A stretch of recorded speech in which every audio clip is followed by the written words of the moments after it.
Good evening. I'd like to call to order the City Council meeting of January 6, 2020. And we'll start with a prayer from Reverend Hank Rosso of the Midwest Bible Camp. Thank you, Your Honor. Join me in prayer, please. Our God in heaven, we thank you for this time together. I thank you for the great service of these good people here. We thank you, Lord, for the gifts you give of wisdom and understanding. And Lord, we thank you that we all share this same affection and love for the city of Watertown that binds us together. Lord, we pause for a moment today and we remember the family of Dale Jones, who passed away on Saturday. What a dear man who was a great giver in this community, loved by law enforcement and first responders alike, Lord, and always willing to help. We pray that you be with him and his family, God. We thank you again for wisdom and understanding, your presence here tonight. We give you thanks for all these things, for it's in Jesus' name we pray. Amen. Amen. Please join me in the Pledge of Allegiance. I pledge allegiance to the flag of the United States of America and to the republic for which it stands, one nation, under God, indivisible, with liberty and justice for all. Roll call, please. Okay. Albertson? Here. Bueller? Here. Hoyer? Here. Holeen? Absent. Lallam? Here. Manti? Here. Rademski? Here. Roby? Here. Vilhauer? Here. Y? Present. Thank you. Thank you. First item on the agenda is approval of the consent agenda. I have a motion by Manti and a second by Y. Any discussion? All those in favor signify by saying aye. Aye. Those opposed signify by saying nay. Motion carries. You know, Pastor Rosso mentioned that we lost Dale Jones. We lost two larger-than-life figures in our community recently, and I think that a lot of the town is reeling over that. First of all, John Calvin passed away since our last council meeting, and he was a philanthropist, a mentor, an advisor to many, and just a fantastic businessman. And he served on many committees and really made a huge difference in our community. And so that was a tremendous loss. And then, as Pastor Rosso said, a first responder was killed over the weekend. And he was a tow truck operator who was rescuing a motorist who had gone in the ditch, and he was fatally struck by another motorist. There's been an outpouring of grief over that, and I would like to just take a moment to think about these men, and so let's bow our heads in a moment of silence.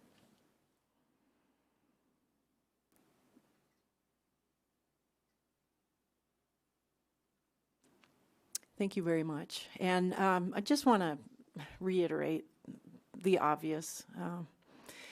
When roads are slick, the weather's bad, visibility's poor, please pay attention, slow down. You can save a life. So with that, we will move on. The next item on the agenda is the public comment period.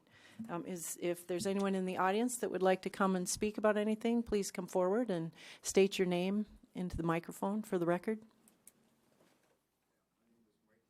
Just a minute, it's not on. You got to touch the. Okay. It's okay. My name is Mike Witham, and I was approached by many members of the community this weekend in lieu of Dale's passing, and was asked if I could stand in front of the council and see if there would be a possibility of the city placing a memorial at the accident site for Dale. And just to bring it up for discussion among you, there's a lot of people out there that Dale's helped over the years. So, Thank you very much. Appreciate that. thank you. We'll take that into consideration. Is there anyone else that would like to speak?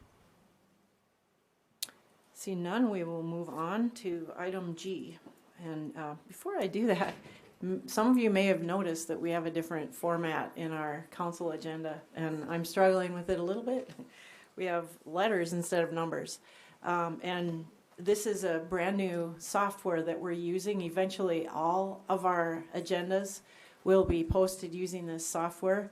But meanwhile, this is the first, and you might be getting notifications from two different places, the new ones and then the old ones that haven't been changed over yet. And eventually, all that confusion will go away and we'll be used to the new format, but hopefully you can bear with us while we make the transition.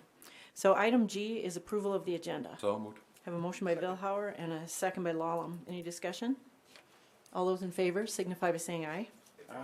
Those opposed signify by saying nay. Motion carries. Item H is the regular agenda. Item 1 is application for a transfer of ownership of a retail on-sale liquor license from the Guest House Enterprises, Inc., doing business as Guest House Motor Inn, 101 North Broadway, to Guest House, Inc., doing business as Guest House, Inc., at the same location. And have a motion Second. by Y and a second by Rademski. And this is just a transfer. Someone has purchased it, and so it's being transferred in ownership. And so I'll go ahead and open the public hearing. Is there anyone here that would like to speak about this issue? If so, please come forward. Heads shaking and nodding and no takers. Okay, I will close the public hearing and look for some discussion on the council part. Councilman Roby? I will recuse myself from items H1 and H2. Thank you, Don. Councilman Vilhauer? My only question I've got is when we have a transfer like this, what vetting process, if any, do we go through as far as the new applicant that it's being transferred to? So there isn't? The only process is that they need to come in. There's paperwork on the side of just, I guess, the legal paperwork to change the names, and then there's the transfer fee. In regards to the background and any type of items on there, right on the transfer application, it asks the question if they've ever had a felony. And then if there is an issue, the next time would come up for renewal the next year, then they'd be required to appear before us and... Yes, any type of violation, whether it be underage sale, after hours sale, anytime there is a violation towards that license holder, it has to be a public hearing. It can't be approved just with the normal agenda. All right, thank you. Any other comments or questions? All right, all those in favor signify by saying aye. Aye. Those opposed signify by saying nay. Motion carries. Item 2 is the application for a transfer of ownership of a retail on and off sale malt beverage and South Dakota farm wine and video lottery license from the Guest House Enterprises, Inc., doing business as Guest House Motor Inn, 101 North Broadway, to Guest House, Inc., doing business as Guest House, Inc., at the same location. And again, it's just a transfer of ownership. So I have a motion by Albertson, was that Albertson? And a second by Y.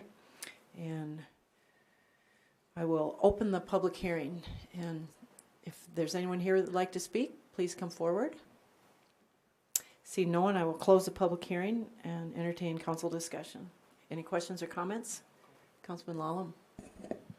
Ma'am, maybe this one's for you. Do they need to have both licenses to be able to, I mean, they already have a liquor license. Do they have to have a separate one for the malt and South Dakota wines? Yes. Why? Should the liquor cover all of that? No, they have to have a license that has the video lottery attached to it. Oh, okay. That makes sense then. Thank you. All right, any other comments or questions? All those in favor signify by saying aye. Aye. Those opposed signify by saying nay. Motion carries. Item 3 is the first reading of ordinance 20-01, a zoning text amendment to chapter 21.38, planned unit development of the revised ordinances of the city of Watertown. And I would like the Public Works Director, City Engineer Heath Von Eye, to introduce this, please. Thank you, Mayor. Members of council, this being the first reading, I'd love to give a background on this proposed zoning text amendment. We have in chapter 21 of the city ordinances its own section related to planned unit developments, otherwise known as PUDs. This is a specific type of zoning that the city allows for, that a lot of municipalities exercise the use of. And it essentially allows for some flexibility in setbacks and types of use and things of that nature that are otherwise more stringently outlined in all the other zoning sections of the zoning ordinance. So in looking at our PUD ordinance, the current structure of it, staff had given that some review. We've had some feedback over the years from some developers and builders in town that like to utilize that PUD. And it was found to be somewhat cumbersome, the way it's currently drafted. And so staff took a pragmatic look at that, and upon the Planning Commission's recommendation, moved forward with drafting an amendment to the PUD section of the zoning ordinance. And what we have before you tonight, and what's passed at a vote by 4-0 from the Planning Commission on the December 19th meeting, is a draft that we feel is a little bit more efficiency to it. It's a little more user-friendly from the developer side, from the user's end, and still meets all the checkoffs and appropriateness that we, the city, would want to make sure is in place to safeguard what's being built, where it's being built, and things of that nature. So the urban planner, Brandy Hanton's here this evening as well. If you have any detailed questions for her, I'd love to help answer them. Right, thank you. I think it would be good for you to come up, Brandy, and just tell us a little bit about, PUD is a very special kind of zone. The PUD zoning itself doesn't have uniform requirements. They're unique to every single development that has a PUD. There's a PUD plan that tells what the setbacks are and that sort of thing. So it is a different kind of a zoning district. So if you could talk about that a little bit, I think that'd be good. Right, and how we have it in the book right now is that we just have so much upfront information that becomes more technical that would actually happen during the subdivision phase. So we wanted to differentiate between the zoning ordinance and the subdivision ordinance. And so it's basically like streamlining it, putting two different, the concept plan phase and then the final developmental phase into one PUD plan. And then that's what would come with the rezone petition that the Plan Commission and City Council would review, and it would be an exhibit to that. And then if that was approved, then they would still go forward with the subdivision process on whatever their project was. I don't know if that's specific enough. It's more so how we're changing it. But I thought Heath touched on, kind of the purpose of a PUD. And that's just like, they would have to prove that it would be a benefit to go with a PUD rather than go with one of our typical zoning ordinances. It's right now, the way the ordinance stands, there's a lot of heavy lifting right up front. We have very few PUDs because of this, and even most of our PUDs haven't been compliant with the ordinance. It's just difficult to do all that beforehand. So this brings it more in line with our current subdivision process, where you get the concepts out there and approved without all the detail first. Right. And then once you've gotten that, then they have a development proposal that comes in with a great deal of detail. Right. But it's at a later time, so a developer doesn't have to put all their money into this detailed plan that just gets shot down without even knowing the basics. So it's supposed to help with making a smoother process. Right. And we did still keep the specific requirements that the Plan Commission and City Council would want to review before they would approve the PUD as a zoning designation. Councilman Vilhauer? How many PUDs do we have in the community? I know I live in one, but how many do you know how many we have? 5. 5? Okay. Yep. Has that remained pretty static in the recent years? I don't remember approving a PUD since I've been on the council in almost 5 years now. One in 11 years. I think you might have been on the council when the one on the west side of the lake, on the south, the storage units. Oh, okay. That's a PUD. Okay. But it's not your typical PUD. So, Yeah. okay.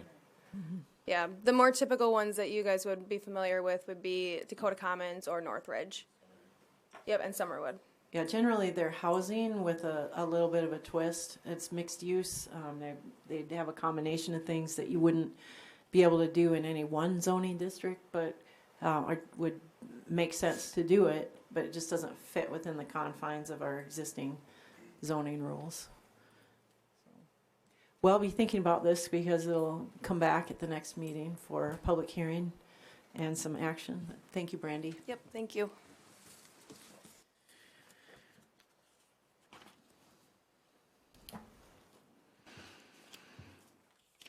All right, item number 4 is the first reading of ordinance 20-02, a zoning text amendment to chapter 21.26, C2 Local Commercial District of the revised ordinances of the City of Watertown, amending conditional uses to include apartments. So again, Heath, I'd like you to do the introduction. Thank you, Mayor. This too is a zoning text amendment and relates specifically to the C2 commercial zoning district. And what it does is amends that district to allow residential use through apartments or dwelling units as a conditional use. It would not be a permitted use in the C2, but a conditional use per this amendment. This has passed the Planning Commission recommendation, again unanimously at a vote of 4-0 for the members that were present at that meeting on December 19th. This too, I would point out, was an idea born by a developer as well, as it was the previous item and the next. And I think I would just state that shows the staff's effort in wanting to make sure their zoning ordinances are up to date, make sure that they're as efficient as they can be, make sure they're as accommodating to this community as they can be. And of course, the final decision on any of these comes through that Planning Commission and the Council to make. And we as staff have facilitated this one. We feel that we put something together that is amicable for what the developer had asked for, but yet, because of the conditional use component, still helps safeguard the community members in general to make sure that these types of uses don't go into inappropriate locations. But again, Urban Planner Brian Hanton's here with myself, and we'd love to help answer any questions. All right, any questions? I can start it off by just telling you, currently our C2 zone is the only commercial zone that doesn't allow apartments. And so this is going to bring it into conformance. I mean, why wouldn't we want apartments in the C2 zone? I mean, there might be some arguments against it, but yeah. Oftentimes apartments are commercial ventures for the owner. So, any questions at all for Brandy or for Heath? Well, you're getting off easy. Next meeting will be the public hearing. Item number 5 is the first reading of ordinance number 20-03, a zoning text amendment adding chapter 21.78, communal living, and amending chapter 21.63, 21.15, 21.16, 21.90 of the revised ordinances of the City of Watertown. All right, Heath? Thank you, Mayor. Again, a zoning text amendment and first reading of it. The general background on this is that there has been interest expressed. I would specifically locally was requested for this change, but one thing staff does too and acknowledges that it's kind of a going trend nationally as far as communal living and how municipalities are opening up their zoning regulations to allow for more of a communal living aspect in certain zoning districts. So that's exactly what we tried to do here based on the recommendation from a citizen, and which was subsequently vetted again through the Planning Commission, who recommended unanimously 4-0 approval of this amendment as well. And there are some specifics to this that I'd love to ask Brandy to talk through as well regarding the specific zones this would apply to, and then we could help answer any questions from there. Okay, so right now in our ordinance, we just have family defined, and that only allows up to 3 unrelated people to live in one residence. And then if you're in an R3 zone, you can have up to 4. So this would allow for up to 6 unrelated people to live together, and we do have specifics. I'll pull them up here. So there would be limitations to the properties that could have a conditional use of communal living, And the only zoning districts that this applies to would be the R1C, the R2, and the R3. And so then you'll see there we have the limitations regarding lighting, parking, location, and then a site plan they would have to submit for review by the Board of Adjustment. And then all the other ordinance amendments are just to the off-street parking requirements, and just to basically include them in the other parts of the ordinance where it's applicable, so it's not being missed. And then, so the actual definition of communal living will be a building or place other than a fraternity or sorority house where a group of 4 or more persons, but not more than 6 persons, not related by blood or law, living together and maintaining a common dwelling unit. And then the fraternity and sorority definition just was referenced in the family definition, but we actually didn't have one in the ordinance, so this is just adding that just to clean that up. And then also allowing it if there were one that wanted to come to town or whatnot, in the conditional use for all those same districts, for the R1C, R2, and R3. All right, thank you. Councilman Hoyer? So I guess 2 questions with it. Is the intent with this coming forward that we're trying to open up maybe more housing for like our college students that are here in town? I know we have plenty of homes in this town that are rentable that probably have more than 3 bedrooms. So Yeah, and that would be one of the benefits, and you know, to create affordable housing too, if a property is able to meet the requirements. But there will be, I mean, there will be limitations to the properties that can, just because you have to allow for 1 off-street parking spot for each additional bedroom. Okay. So that will, at least because we also want to protect existing neighborhoods and their integrity, and so that they're not getting a bunch of traffic and people coming and going if there's extra adults living in a house. right, I think that was the next concern I had with the question of with all our plowing that we do as of late. So is the minimum requirement that they have 1 parking spot for off-street? Yep. Per room for off-street? Yep. Okay, perfect. Anyone else? We did have a request for this type of a place that was not college students. And you're seeing, the housing study revealed to us that we have quite a few adults living alone, which is a trend that's growing and growing. Numbers used to be much smaller, but people are tending to live alone more, and this gives them the opportunity to live together in a group setting that in one home that isn't, you know, you legally can't do that. You could have a 4-bedroom house, but you can't have 4 people that aren't related living in it in accordance with our rules. So this should help that situation as well. All right, thank you, Brandy. Thank you.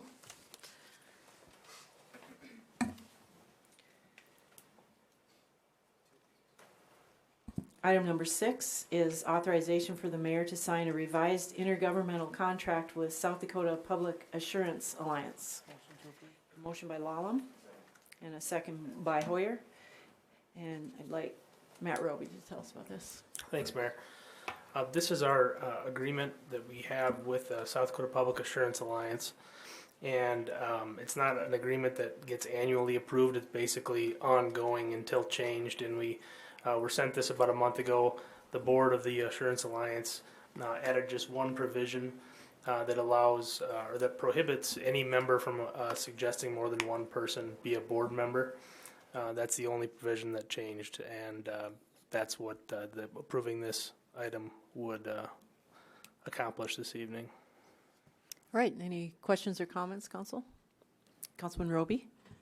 Matt, just a little quick education. Why do we do these pools like this versus just getting our own insurance?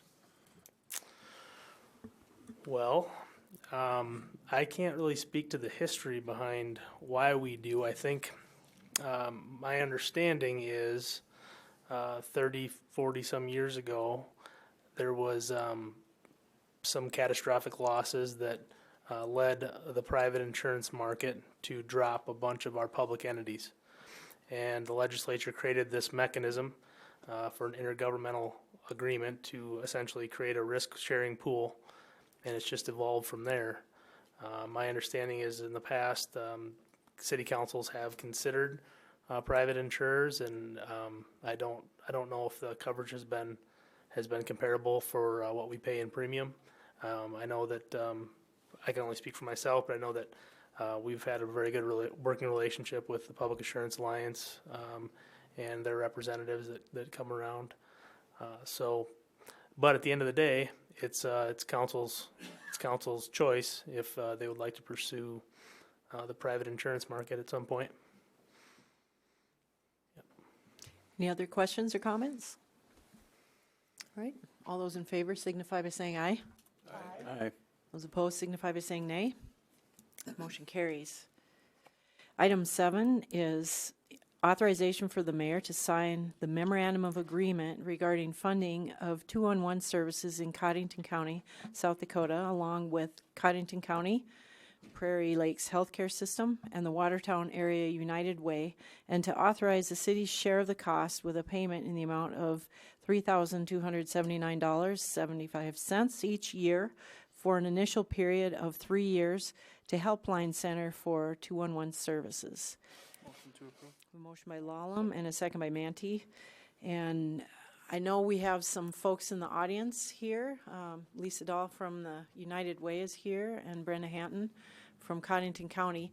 And the 211 services, would one of you like to talk about that, what it is, and I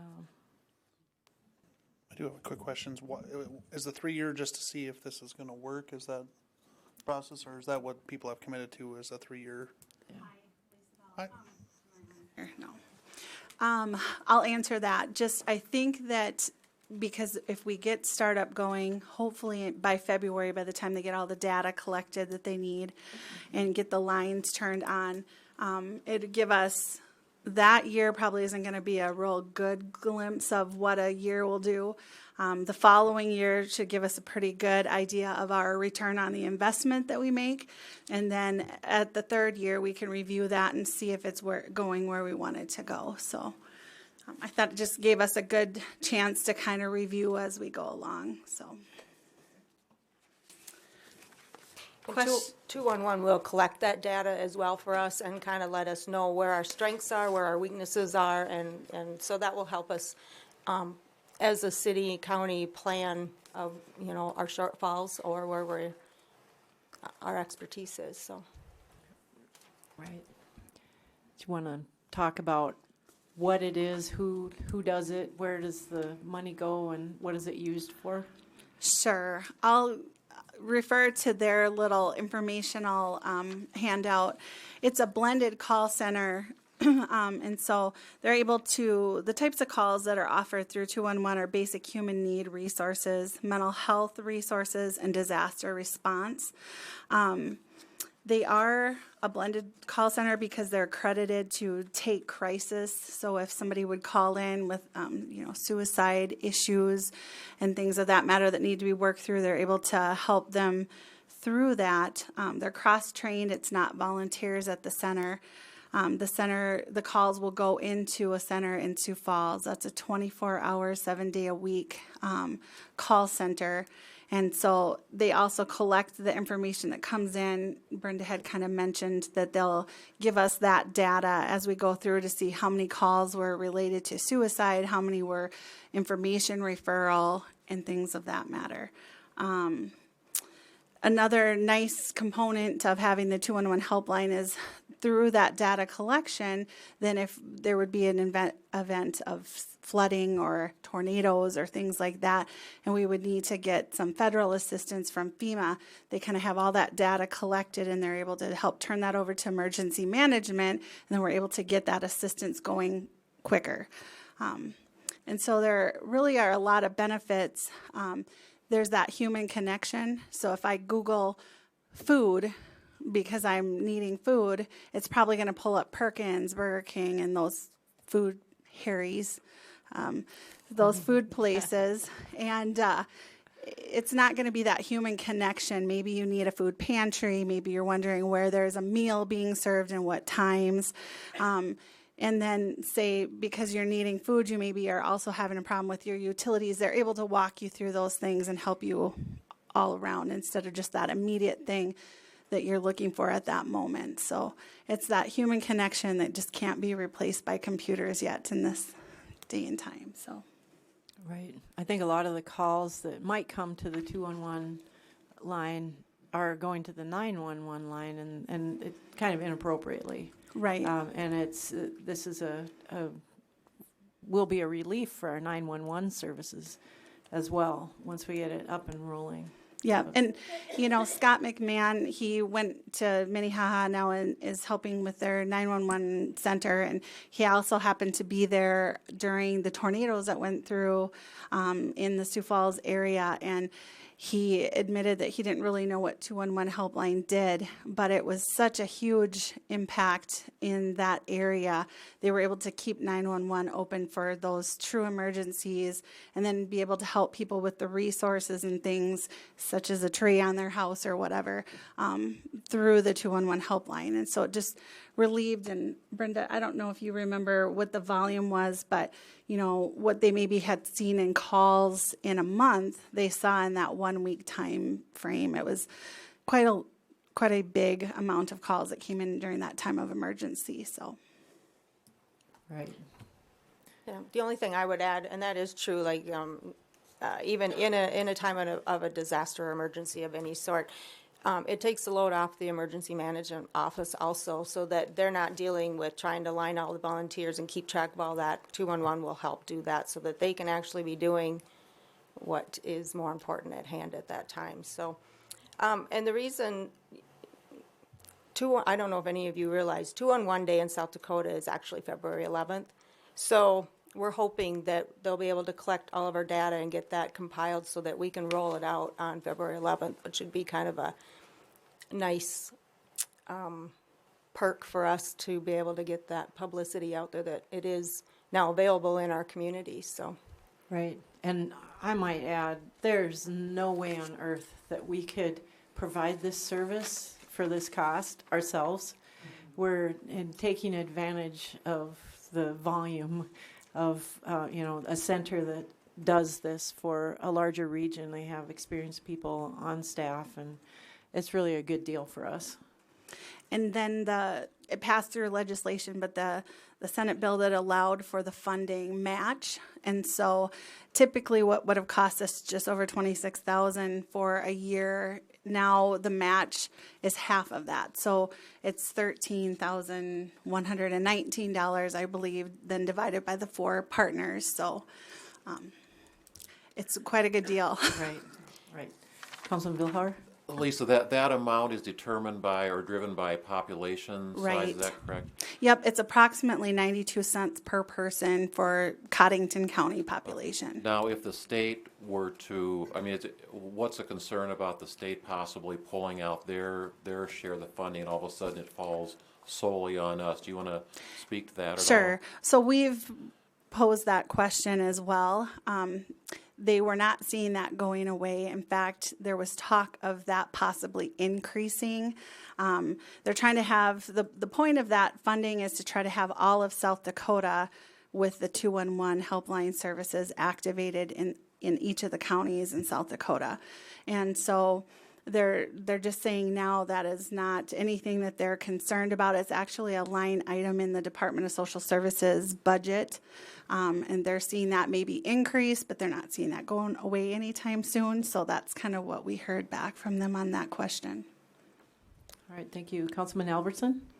Did you say that the call center is located in Sioux Falls? Right. So if it goes statewide, it would still be in Sioux Falls? Well, for there's all the an counties? office in Rapid City, and there's Sioux Falls, and I believe she said Brookings, but the calls would be handled through Sioux Falls. Yep.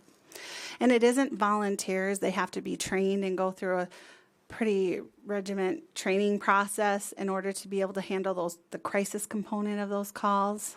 So I believe the way they decipher like where they're coming from is by your prefixes or whatever, and so they get all those, the different ones, cell phones, landlines, those sorts of things. So when that call comes in, they know exactly where that area is. Councilman Lallam? question for you. This is going to be based out of Sioux Falls. How are people going to be able to get the information to the 211 center, as far as food? If they're doing maybe one of the churches is doing a meal or something along those lines, and Yep. things of that nature. And so that work, as soon as this memorandum is signed by all the parties, that will start immediately following next week. We actually have a date and a location set up. And so those meetings will begin, and we'll be getting that information throughout our community. So I would assume this would be a collaboration between like the police department, fire department, things of that nature for disaster relief. And yes. so that will be passed on to 211 as well as say public service announcements. Right. And so, Adam, are you asking, like, if there was a need? I'll answer it this way, and if I'm wrong, just let me know. But if there was a need for 911, 211 will get that call over. So if they're taking a call and it turns out to be an emergency type of call, that goes to 911, and they'll get police involved in that call at that point. It was more along the lines of, say, like Sioux Falls, where they got the tornadoes and they're trying to, hey, this is a shelter area as well. And Oh, sure. So the police department would let the 211 know as well that, hey, this is our location that we're going to be, sandbagging at, or Right. things of that nature. And my understanding is 211 would coordinate all of that for the police department, so they'd kind of take that off their plate. They would keep track of who the volunteers would be to go out and help, the locations of it, and then those needing the help. Okay. So, And then my last question is, now this is obviously a phone-based service, correct? right. Are they going to have, for the people that are hearing impaired and things of that nature, are they going to have a way that they can get a hold of them? Or, so that, I know we have some phones that, will amplify and things of that nature, but what if they're, completely deaf or? Do you remember what they said about that? I believe they do, and I think as far as interpreters too. I just don't see that on this sheet in front of me, and so I don't want to I looked through it as misspeak. well, I didn't see it. I'm just thinking out like a website type where they could go to the same. They do have a website for 211 Helpline that you are able to go through and navigate through those services. They were working on some more technology with that site, and so when we do that data collection process, it'll be about an hour presentation before they get to the collection part of it, and so they'll discuss those things during that time too. So Yeah, I would think like app-based would be a good one too for people that, maybe they are hearing impaired or something along those lines, where they could go in and send it through essentially like a talk version. Right. Yeah, I'm not sure how they I do kind of vaguely recall them talking about having that taken care of, but I don't want to give you the wrong information, so I'm not sure how it works exactly. No, I just think it's a great service. I'm just thinking of people that are outside that, maybe don't hear as well. Right, good to make mention. Also, kind of to your question about, updated information, it's real time, so they have a mechanism in place, that people can let them know so that it is up to date at all times. Councilman Hoyer? So to Councilman Lallam, if you go to helplinescenter.org, that brings up all the 211 services. You can literally, it gives you a picture breakdown of everything. You click on your county, it takes you into it. It brings up a list of every different category of service you would need. Otherwise, too, you can do a keyword search, but it's pretty step by step. So for folks that couldn't hear, you'd be able to utilize that. Just so we get the info up. Councilman Villar? You two ladies are here representing your respective entities. I'm assuming you're on board, obviously. Prairie Lakes, I'm assuming, is also on board. Is that a fair statement? So I have the memorandum here with the signature from the CEO at Prairie Lakes and with United Way. So, Okay. And we have at the county level already approved this, just waiting for all the supporting documents to be done, so. Just so you know, you may recall, council colleagues here, 3-4 months ago, we received an email from Chief McPeak promoting this initially and very supportive of it from his perspective, and I am too as well. I got a question, Chris, I guess I'll direct it to you as far as we didn't budget specifically for this. Where are we taking this out of in the budget? I didn't want to put you on the spot, but That's maybe more for the mayor. okay. We didn't talk about it because I knew you were going to ask. I thought this year we would just take it out of the city council project budget. We have some money set aside for that purpose. And then next year, we'd put it in there into our external organization budget. If that's acceptable to you folks. I think it's a worthwhile project. Any other questions or comments? All right, all those in favor signify by saying aye. Aye. Those opposed signify by saying nay. Motion carries. Thank you. Do you want this document then for your signature? Yeah.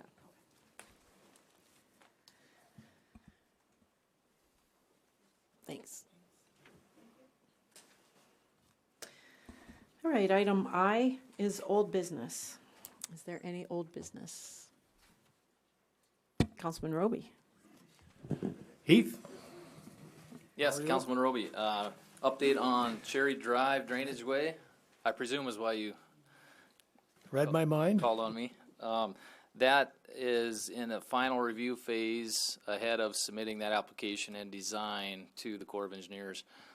We've gone through the design iterations, and I want to ensure myself personally with my final review that what we're submitting to the Corps of Engineers is exactly what we're wanting to accomplish there. So I'm going through that with a fine-tooth comb, and we'll be submitting it hopefully by the end of this week to the Corps. Thank you. Any other old business? Dan, don't you want to ask me something? Is there any update on the ice rink? Ice arena. I guess that people are probably wanting to hear that we are still working on it, which is a true statement, and we're hoping that by the end of the next meeting, we'll be able to have a better idea of a proposal maybe of moving forward. But gears are moving behind the scenes, and you just can't see it. I know I've been saying that for a long time, but it is true. So hopefully we'll have something at the next meeting. Anything else? Any new business? Councilman Vilhauer. Just a reminder, our next meeting is on Tuesday, the 21st, is that correct? Yes. Councilman Lallam? Just kind of a PSA out there for anyone that's been traveling over the last week or so. I made treks on the interstate on Friday coming back during the blowing snow and stuff like that. 2 cars upside down in the middle of the median. They were not driving very fast. I had to assist a lady out of her car. She was driving maybe 40 miles an hour and just got sucked into the ditch. And then Saturday made a trek to Sioux Falls and back for some sporting activities. And the morning was very icy, and I probably saw 12 cars in the ditch. And the way back, it was sunny, and I saw 6 cars in the ditch from Brookings to Watertown. They just get sucked into the slush and into the ditch they go. So be careful, as we are talking earlier today about a first responder out there that got struck by another vehicle. If you see flashing lights, don't wait till the last minute to slow down. It's give those guys as much room as possible.